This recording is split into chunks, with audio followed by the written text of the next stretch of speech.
Playbook for Performance, the official podcast of Shauna Corden, the Joan of Arc for corporate healing and performance. Join the quest to make work fun again by preparing leadership for engaging workplaces. And now, your host.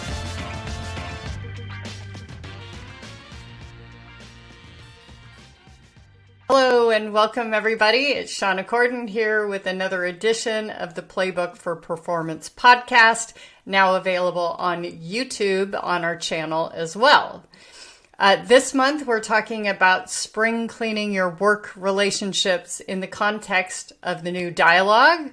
The new dialogue is the working title that I am using for my new book that's about the increasing polarization of our society and how people are creating smaller and smaller cliques of certainty and how we need to break out of that so that we can have some variety, some fun, some diversity, some inclusion, and really be tolerant and curious about how people think and broadening our perspectives.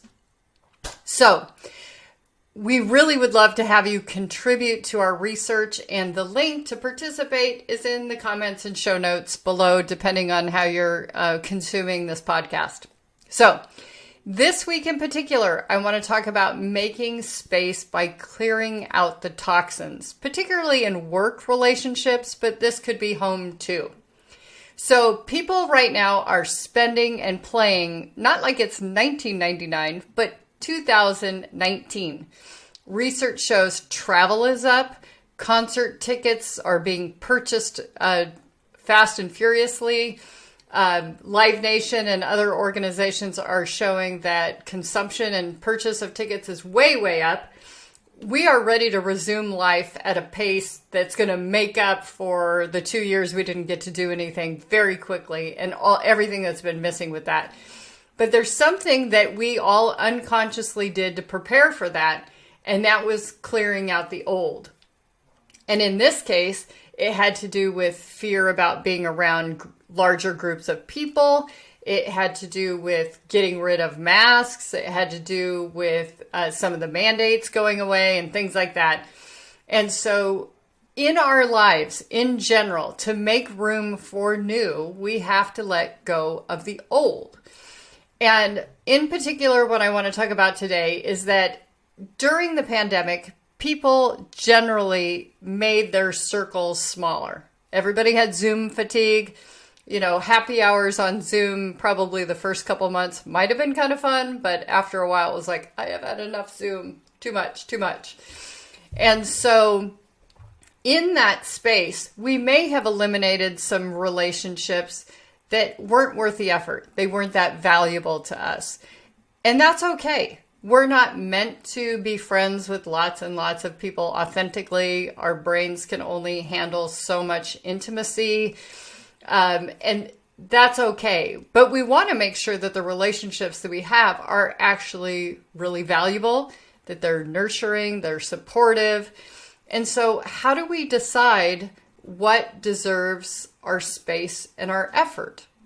You know, how do we decide who's a toxic person and why we need them out? And it might be behavior. It might be their habits. We are the sum of the 5 people we spend the most time with. And so is your community of 5 people that are growing in the direction where you want to go? Sometimes we just outgrow our community. We have gradually succeeded to the point where we're upgrading our standards, and the rest of our group may not have continued to grow or desire to grow at that same level.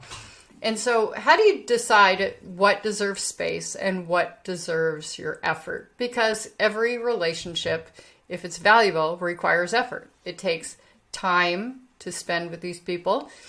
And you want to feel like after you've been with people, it's a good use of your time.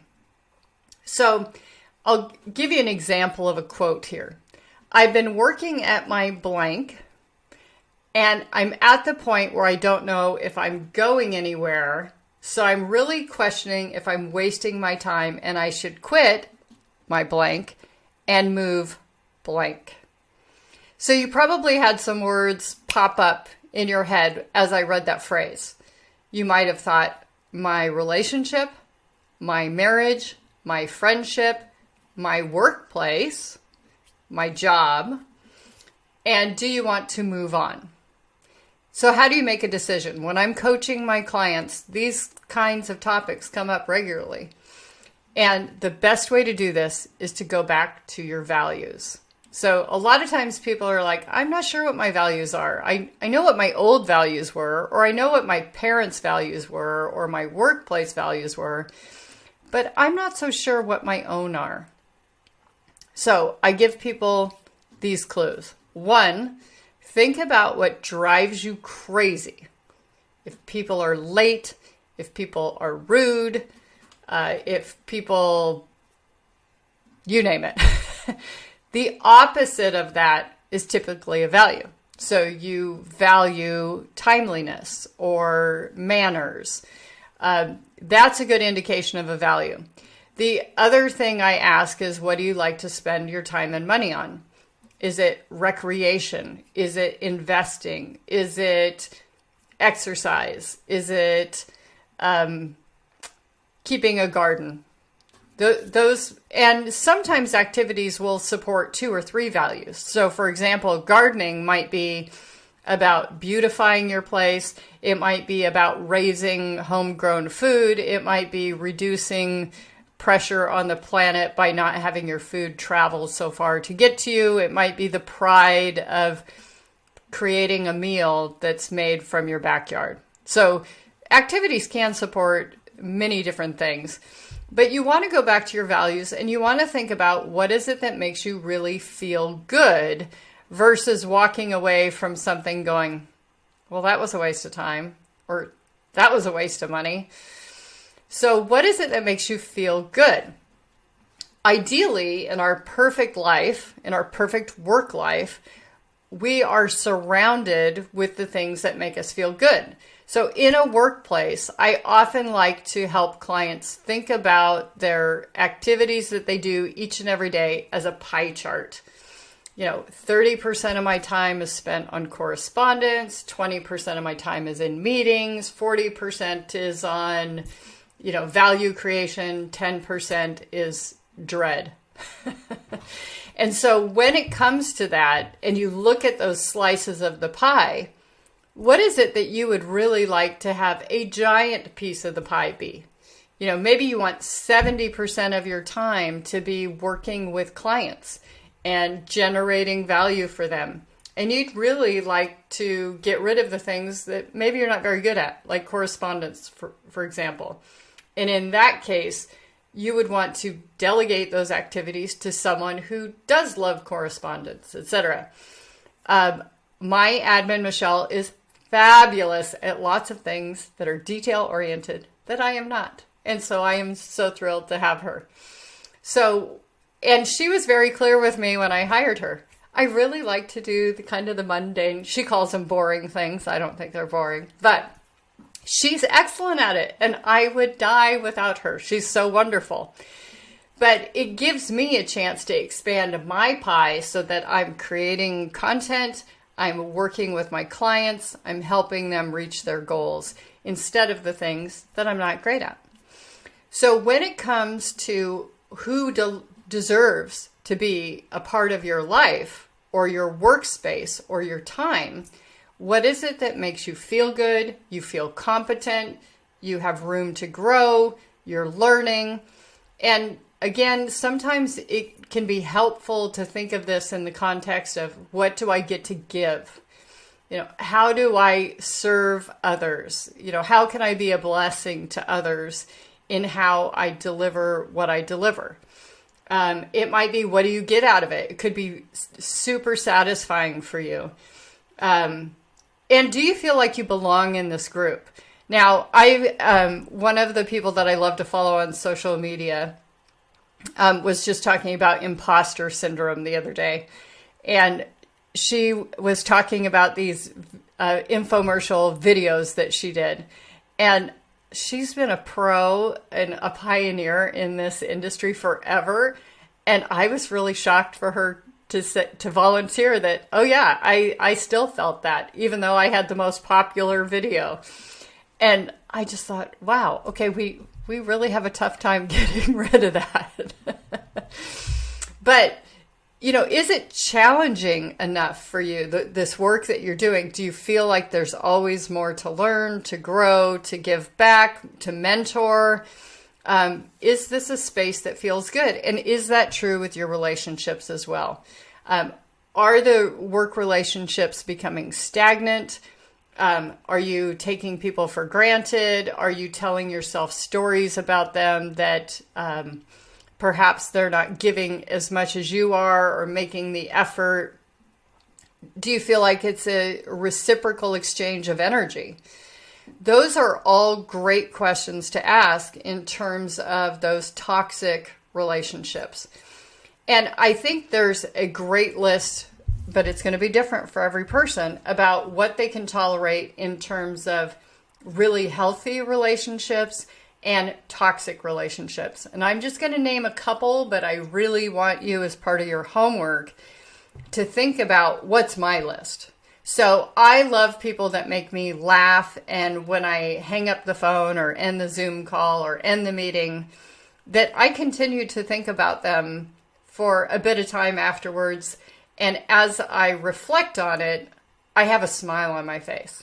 I think, oh, that was really fun, or gosh, I never thought about that before. That is a super interesting concept.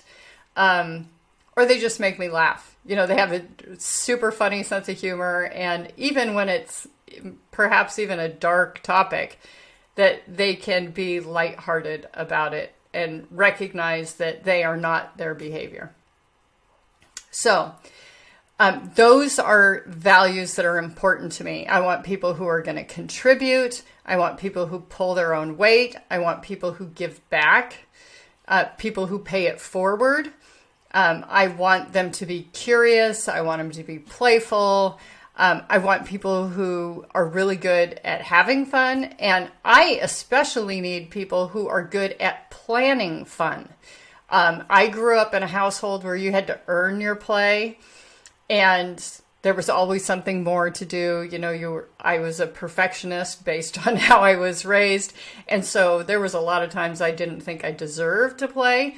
And so I need people in my life that remind me that play is what helps you contribute.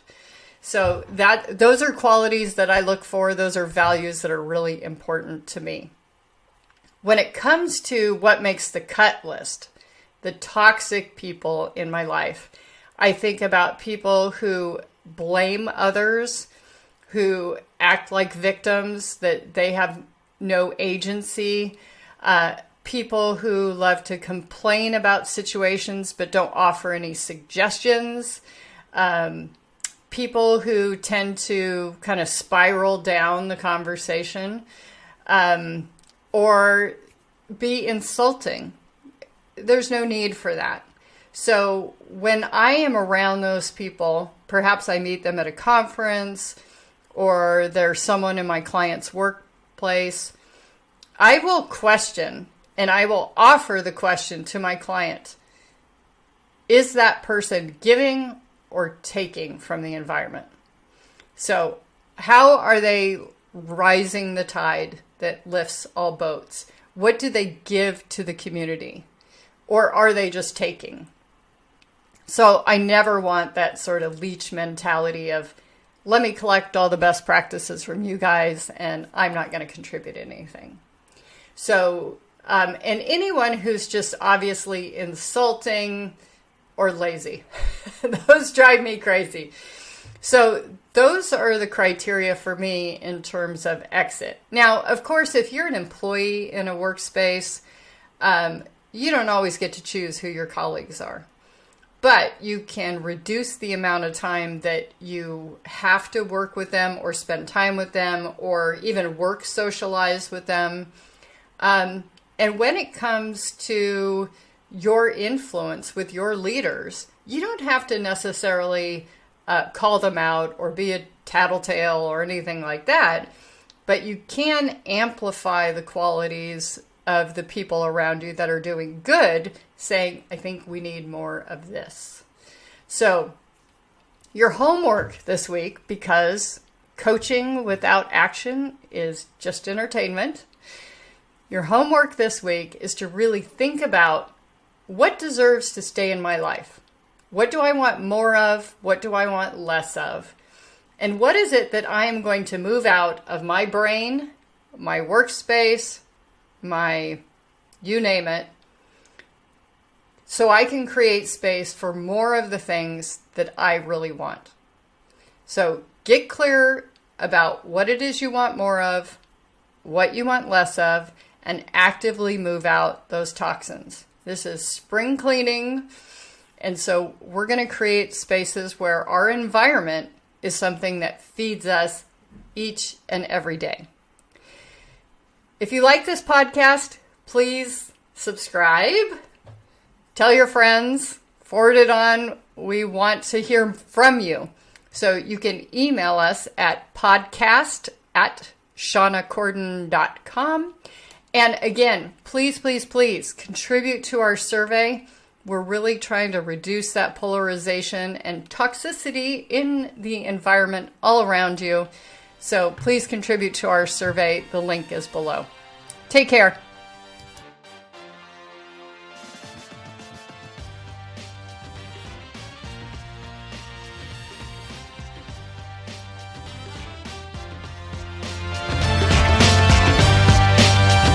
Thank you for listening to Playbook for Performance. To learn more about Shauna Corden, her consulting programs and tools, please visit her website at shaunacorden.com and follow us on social media at Shauna Corden.